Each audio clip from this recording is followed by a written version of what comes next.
Because you have the skill and the technique to do something does not equate to a good business person. And so a lot of businesses fail. They have a great product. Customer service sucks. They have a great product, but they're not friendly. The staff isn't friendly because you have to train your staff and train the people that you're working with so that they are a representative of you. Everyone is a representative of you on your team.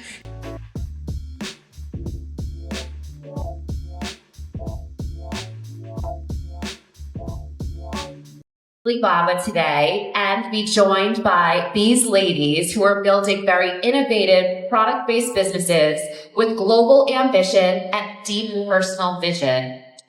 Today, we're going to explore how they got started, how they're scaling, and how they lead with purpose in a dynamic and very competitive space. Before we begin, I'd like everyone to introduce themselves. My name is Dionne Ellison. I'm founder and creator of Bullywear. Bullywear is an elevated line of eyewear that's inspired by nature. When I saw some macro photography while surfing the web, I saw these beautiful insect eyes, and I'm not a bug person, but their compound eyes make all of these beautiful colors and patterns, and I was like, wow, this hidden beauty, this nature's hidden beauty that we don't know, we need to bring that to life. I'm a think outside the box kind of girl, and I did my research and I said we buy sunglasses based on the frame. The lens is the first thing you see when someone is wearing it. And so I'm disrupting the market a bit. I'm changing the way folks are thinking about how and why they purchase eyewear. Secondly, I just had cataract surgery. And so first thing the eye doctor said was, are you wearing UV protective sunwear? And I was like, I actually have a brand. And so raising the awareness of the importance of protecting your eyes. We think about our skin and we think about our hair, but we don't always think about our eyes, and we need to. So it's very important for me to get that message across. For sure. Wow. So many good gems in there. Dionne, Bullywear is rooted in bold creativity and inspired by the intricate eyes of insects. So cool. How did your vision for your brand come together, and how have you stayed true to that multi-identity in a very competitive industry? It is very competitive. As you know, the eyewear brand, the eyewear industry. For me, I come from a family of fashionistas. My mother was a seamstress. I have a sister that designs evening wear, and my youngest sister actually sews. So we used to have fashion shows. I used to model. So fashion has always been something that is innately in me. And when I saw this eyewear, I didn't actually have any eyewear or even retail background. But I'm a think outside the box kind of girl, and to me, the sky's the limit. So I really tried to incorporate the boldness, the confidence. I'm not afraid to try new things. I'm not afraid to be the only one in the room wearing a pair of sunglasses, that are different. And I think that there are a lot of people that actually have that in them. Sometimes they don't have the vehicle or they're not really sure. And I think eyewear gives you kind of the mystique, right? So you're actually able to hide a little bit behind them, but also make a statement and be seen. I love that. And how are you getting the word out about your brand? Right now, we're on e-commerce. We are on Instagram. I have a website, bullywear.com. We're also in one store in Philadelphia, an optical store called Omega Optical. So I'm looking here, when I came here, one of the things I wanted to do is to be able to establish more B2B business and get into some optical stores. Sunglass Huts of the world, Luxottica has that whole industry on lock. So it's difficult for independent brands, but it's also possible. I believe we have a very unique niche. I want to just touch on what she said about giving back. One of the great things about creating your own brand, a lot of people are very hesitant or fearful of starting. If you don't start, you will never get to the finish. So that's the first thing. The second thing is touching on sustainability and touching on the giving back. That was also really important for me as well. I wanted my brand, you talked about authenticity. I wanted the brand, everything about Bullywear to have meaning. Bully means shade in Swahili. And we actually donate a portion of our sales to a UN Foundation initiative called United to Beat Malaria. And so as much as I think that insects are beautiful, there are people threatened in Africa and Sub-Sahara, different regions, by malaria, and they need bed nets every day. So with Bullywear, it's purposeful. You're not just looking good. You're also feeling good because you're taking care of your eyes. And lastly, you're saving lives. And I feel really, really great about that. And there's not many brands that can actually say they're saving lives. So I think that when you're starting a brand, if you're thinking about it, just do it. Just take the first step. It's about momentum. You may not get the win right out the box or get the home run right out the box. Share your ideas and gravitate towards the people who are behind you and are more supportive. Because you're going to get the folks that are going to be like, you're crazy. That's it. Everyone will tell you you're crazy. Everyone will tell you you're crazy. I love that. And it's so important to know that scaling is not just about your operations and your supply chain. Of course it is, but you also have to figure out how to stay true to your values and really scale your culture. So this is really, really important. We're all here at Alibaba because we want to learn about supply chain and manufacturing. So I'm going to get to that now. So Dionne, this question is for you. You're building a brand with serious challenges in sourcing and fulfillment and standing out online. How did you approach international sourcing and selling, and what lessons have come from that global journey? Well, I'm a really big proponent of relationships, nurturing and networking and maintaining relationships. So our frames are actually made in Italy.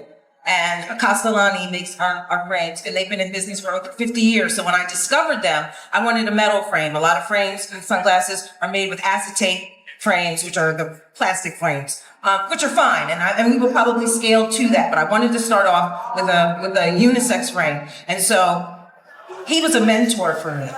And being in Italy already and, luxury and quality, all of those things that are associated with Italy, I wanted to align my brand with that. And so I really cherish all of the information, all of the tips and things that he taught me about the business. Sourcing globally, Alibaba has been great because for me, it's about the experience. I'm one of those girls that when I get a box in the mail, it's a whole thing. I'm excited when they drop it off. And so I took that and incorporated that same thing into Bullywear. So it's all about the packaging, from the product box to the case, to soft case. All of those things make up are important in your branding. And so Alibaba just makes it easy, because you get an opportunity to get samples.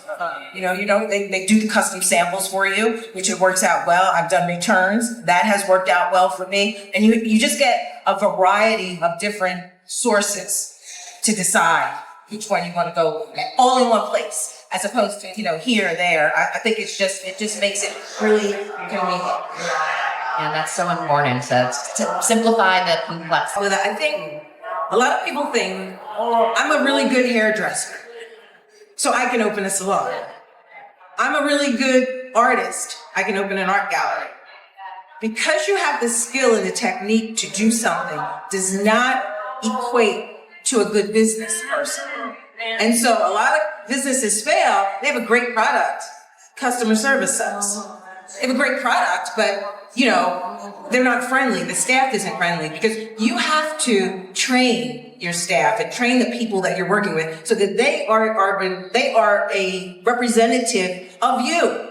Everyone is a representative of you on your team. And so once you figure out, I'm really good at this, but maybe I shouldn't be the salon manager. Let me do hair. Let me do the hair. It can still be your business, but let me get somebody that's good at managing a people person to actually run it. Those are the successful businesses, recognizing what you're good at and recognizing what other people are good at for the success of the company. That is such a good point. I spoke last year at a Dance Teachers Association conference, because all of these people open dance studios because they're good at dance and they're good at teaching, but are they good at dealing with psycho parents? Are they good at, a lot like paying rent and managing? Are you a dance mom?